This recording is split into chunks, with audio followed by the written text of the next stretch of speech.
ఓ పాప 16 సంవత్సరాల పాప అర్ధరాత్రి పూట హాస్టల్లో ఉండి సుమారుగా 12 గంటల సమయంలో మోకాళ్ళేసి కన్నీరు కారుస్తూ ఏడుస్తూ ప్రార్థన చేస్తూ ఉంది.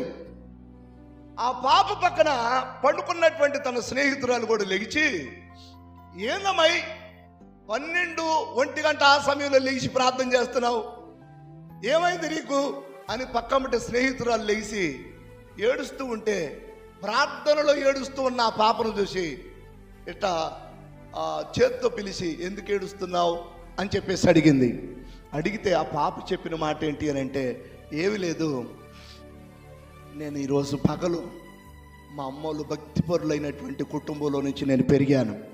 మా అమ్మోళ్ళు ప్రార్థన పరులు, మా తల్లిదండ్రులు దేవుని మందిరానికి తప్పక వెళ్ళే కుటుంబం, దైవ సేవకులు ప్రేమించే కుటుంబం మా తల్లిదండ్రులు.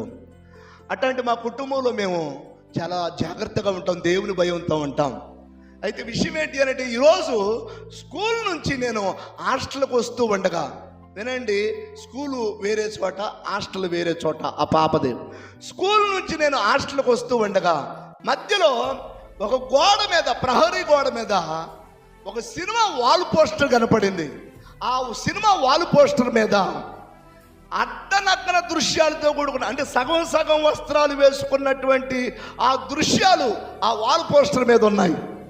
ఆ వాల్ పోస్టర్ మీద ఉన్నటువంటి ఆ సగం సగం వేసుకున్నటువంటి దృశ్యాలు కలిగిన ఆ వాల్ పోస్టర్ చూశాను నేను. ఎందుకో నా కన్ను చూడకూడదు అనుకుంటూనే చూశాను నేను. అందువలన నేను ఈ రాత్రి చూడకూడదు చూశానని నా దేవుడి దగ్గర నాకు భయం వేసి, నేను నా దేవుడి దగ్గర ఆ పాపను ఒప్పుకుంటున్నా అని చెప్పిందట ఆ పిల్ల. దేవుని స్తోత్రం. ఇంతకు నేను ఏమంటానంటే, ఆ పాపకి హృదయంలో ఎవరి భయం ఉంది? దేవుని భయం ఉంది. నేను అంటున్నాను, ఈనాటి దినాల్లో సెల్ ఫోన్ ఆన్ చేస్తే, మీరు గమనించండి, దేవుని పిల్లలుగా మీకు అందరికీ జ్ఞాపకం చేస్తాను, సెల్ ఫోన్ ఆన్ చేస్తే కనపడేది భయంకరమైన దృశ్యాలు కనపడుతున్నాయి.